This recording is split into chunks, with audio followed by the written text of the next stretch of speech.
Good morning! Thursday mga katauhan. Ngayon mag-almusal ako. Wednesday. Wednesday pala, sorry. Wednesday, kakain ako. Ito ang breakfast ko. Ayan. Pita bread ni Dad. Nilagyan ko ng litos, fried egg, at saka pipino at kamatis. Ayan yung litos. At saka may dalawa akong avocado. Ayan. Yan yung kay Dad bro.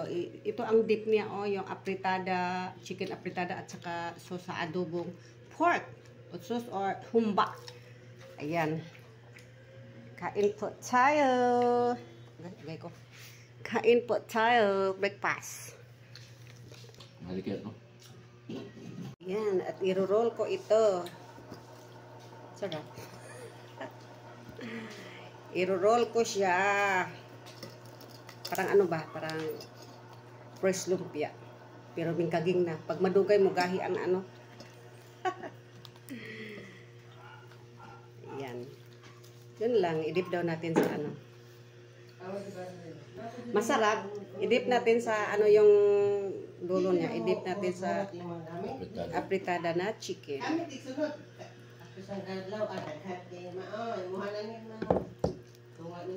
Minsan na?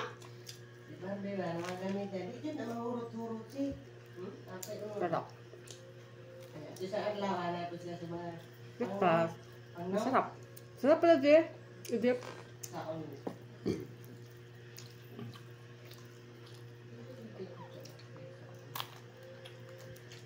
Avocado ako dito. Dalawa. Ngayon sa medyo iba ang kulo niya kasi nilagay ko sa rep. Tapos gihati ko kahapon. Pero hindi yan siya sira. Sarap eh.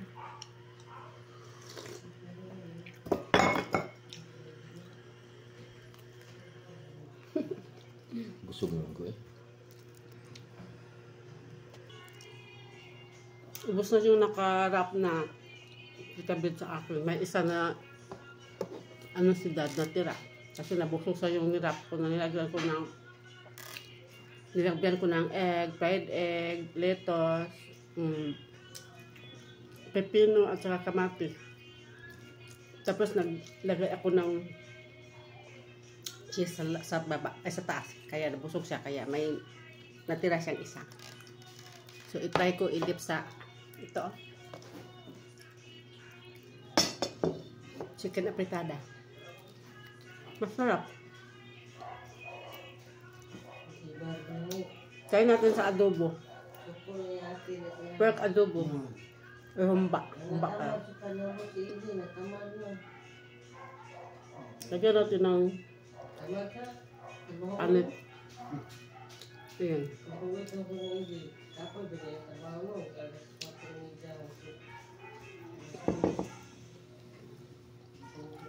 Sarap pala.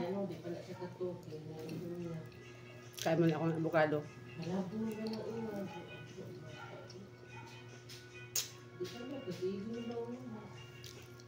Yun lang. Ito lang po. Mag-ano pa ko ng avocado. Dito lang po mga katawan. Love you all. Bye-bye.